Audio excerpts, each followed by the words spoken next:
Students, आज हम science olympiad का 5th क्लास का एग्जाम पेपर सोल्व करेंगे। तो एक सैम्पल पेपर है, तो हम इसको सोल्व करेंगे ताकि आपको आइडिया हो जाएगा इसमें कैसे क्वेश्चंस आएंगे। तो फर्स्ट क्वेश्चन जो आते हैं बेटा हमारे लॉजिकल रीजनिंग के क्वेश्चन होते हैं, जिसमें जनरल मैथमेटिक्स के ही क्वेश्चन होते हैं। सेकंड आते हैं हमारे पास साइंस के क्वेश्चन, 35 क्वेश्चन होते हैं ये, जिसमें जनरल साइंस के फिनोमिनाज होते हैं। और लास्ट आता है हमारे पास अचीवर सेक्शन, जो क्या होता है जिसमें काफ़ी मार्क्स जो है जो ज़्यादा हो जाते हैं उसके। तो लेकिन ये ज़्यादा टफ नहीं होते, सिर्फ लेंथ ही होती है, इसलिए इसके मार्क्स जो हैं वो ज़्यादा होते हैं। ठीक है, तो इसलिए हमारे पास अभी हम सोल्व आउट करते हैं इसका फर्स्ट क्वेश्चन को। तो सबसे पहला क्वेश्चन है हमारे पास, in certain language detail is code as EDTALI। अगर मैं डिटेल को लिख लूँ तो मेरे पास मुझे इसको कैसे बनाना है, EDTALI में। ठीक है, तो ध्यान से देखो, तो E ने अपनी पोजीशन चेंज की है D के साथ, तो इसका मतलब E पहले आ गई और D बाद में। TA ने अपनी पोजीशन बिल्कुल भी चेंज नहीं की है, सेम जगह पे रहा। सेम I ने किया हुआ, LI L की पोजीशन पे चले गई हो और L I की पोजीशन पे, तो मेरे पास ये बन गया। तो सेम फिर मुझे ऑब्जेक्ट में भी करना पड़ेगा।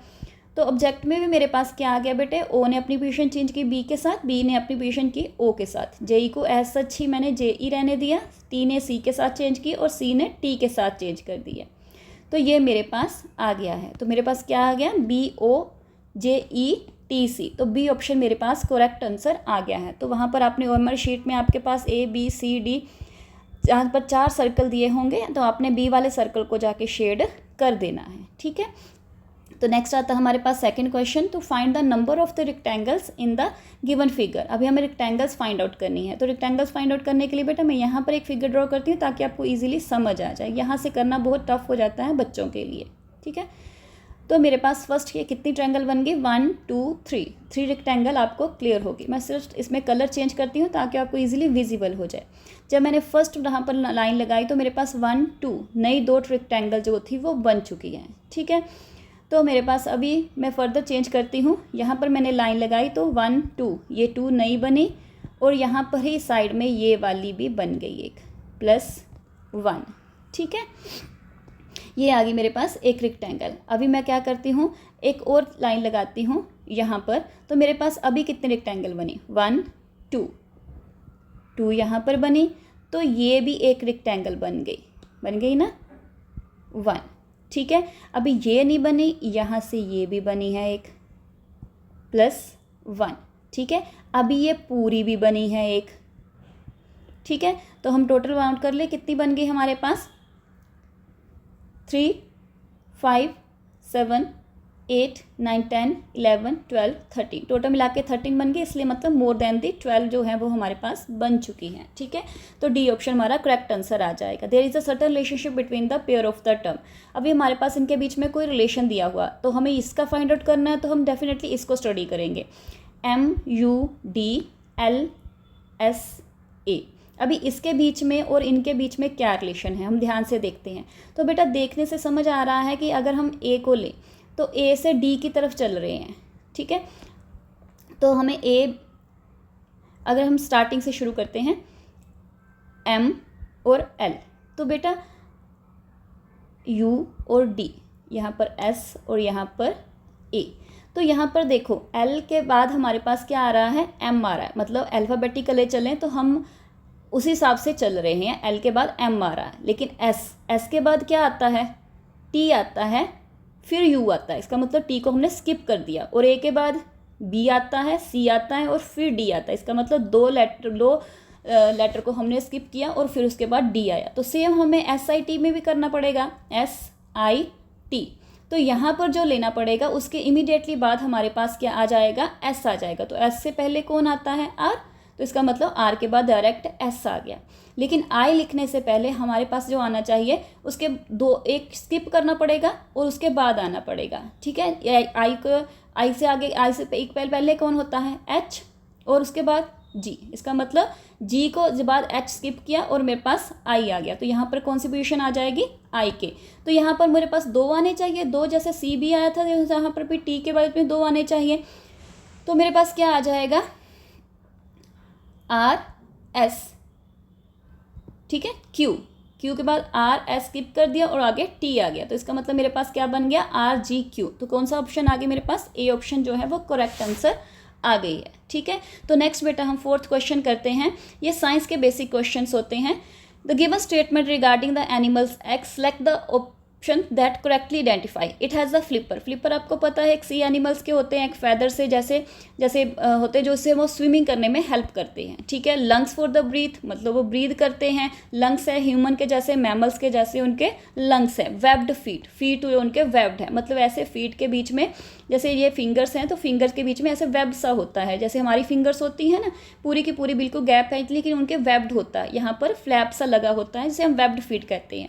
तो बेटा पोलर बेयर तो स्विमिंग के लिए वैसे वेब्ड फीट में नहीं जाते हैं, ना ही उनके फ्लिपर्स होते हैं, प्रॉपर उनके लेग्स और आर्म्स होती हैं। ठीक है, तो इसमें सी हॉर्स नहीं आएगा। सी हॉर्स के आपको पता है कोई ऐसी चीज़ नहीं होती ईल के नहीं, तो कौन सी ऑप्शन आ जाएगी? बी ऑप्शन आ जाएगी, दैट इज़ अ पेंगुइन। उसके फ्लिपर्स होते हैं और वेब्ड फीट होते हैं। ठीक है, तो नेक्स्ट आता है हमारे पास फिफ्थ क्वेश्चन।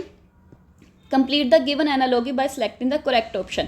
अभी rickets, vitamin D, vitamin D की डेफिशिएंसी से कौन सी डिसीज हो जाती है? रिकेट। तो विटामिन B1 की डेफिशिएंसी से कौन सी डिसीज हो जाती है? Night blindness. Good, night blindness जो है वो विटामिन B1 के से हो जाती है, जिसका क्या होता है कि हमें रात को जो दिखना बंद हो जाता है, मतलब थोड़े अंधेरे में हमें विजिबल नहीं हो पाता है। ठीक है, तो नेक्स्ट क्वेश्चन आता है हमारे पास।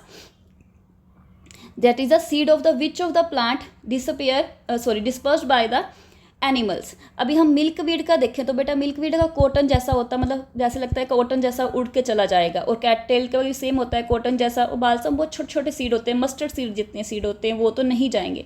जैंथियम का सीड आपने देखा होगा तो इस तरह का होता है, उसके ऊपर ऐसे कांटे कांटे से लगे होते हैं, जो हमारे कपड़ों में कई बार अटैच हो जाता है। तो ये जैंथियम का सीड होता है जो एनिमल से डिस्पर्स होता है, जो हमारे कपड़ों के साथ अटैच हो जाता है, और जब जहाँ पर हम इसको निकालते हैं वो वहीं पर गिर के एक प्लांट जो है वो ग्रो कर देता है। ठीक है, तो इसका मतलब जैंथियम जो है वो करेक्ट ऑप्शन आ जाएगी। सेवंथ क्वेश्चन है, refer to the given relationship, select the option that satisfy the same relationship. अभी हमें इनका देखना है। ठीक है बेटा, ये क्या है हमारे पास? ये घर की एक नोब है, डोर की नोब है, तो ये क्या आ जाएगा? ये एक्सल और व्हील का एग्जाम्पल आ गई है हमारे पास। और ये क्या आ गया है? एक लेवर की एग्जाम्पल आ चुकी है।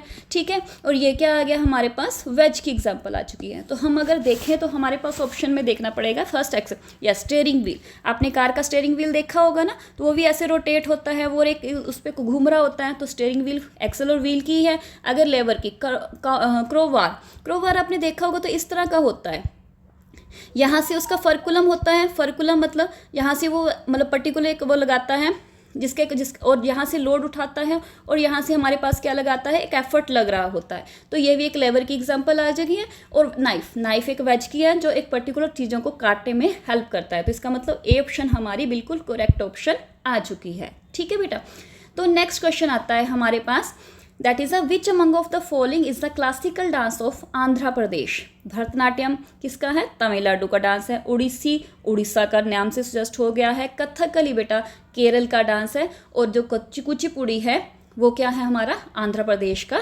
डांस आता है। ठीक है बेटे, तो कुचिपुड़ी जो है वो आंध्र प्रदेश का डांस जो है वो आ जाएगा। ठीक है, नेक्स्ट आता है हमारे पास डी क्वेश्चन, डी वाला, that is the ninth question.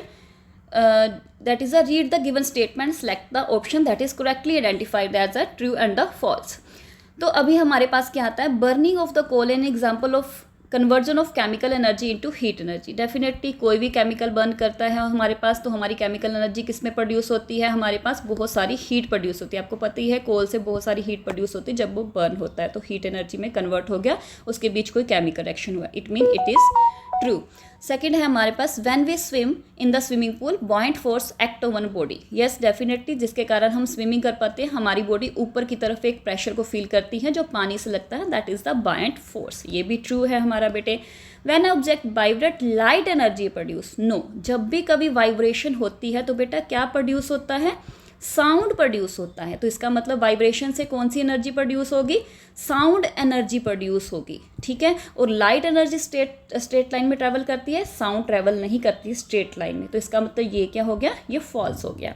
If electric bulb is lit in a vacuum no light rays can be seen. नहीं, जब बल्ब जब होगा तो उसमें से जो रेज निकलेंगी वो कौन सी होती हैं? इलेक्ट्रोमैग्नेटिक रेज होती हैं, जो जिनको कोई भी मीडियम नहीं चाहिए, ग्लो करने के लिए, तो इसका मतलब है वो विजिबल हो जाएंगी। तो इन्होंने बोला है नो लाइट रेज, तो इसका मतलब ये फॉल्स हो गया। तो ट्रू ट्रू और फॉल्स फॉल्स दो ऑप्शन आ गई, तो ये है डी ऑप्शन मेरा करेक्ट आंसर आ जाएगा। ठीक है बेटा, तो मेरे पास नेक्स्ट क्वेश्चन आता है कि unscramble the column 1 and match with the column 2।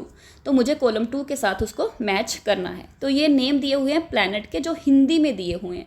तो आपको सबसे पहले तो इनके इंग्लिश में नेम लिखने पड़ेंगे। सबसे पहले ये कौन सा है, ये हमें देखने से पता चल रहा है। ऐसा चाहिए तो शुक्र होगा। शुक्र बेटा कौन सा आता है हमारे पास, वीनस। ठीक है, ये पृथ्वी, पृथ्वी मतलब अर्थ। और ये क्या है, बृहस्पति। तो बृहस्पति हमारा कौन सा आ जाता है, युपिटर। ठीक है, ये कौन सा आता है हमारे पास, वरुण। ये कौन सा आता है, नेपच्यून। तो बेटा अभी हम इनके ले लेते हैं कि क्या क्या आएगा। वीनस, सबसे पहले वीनस।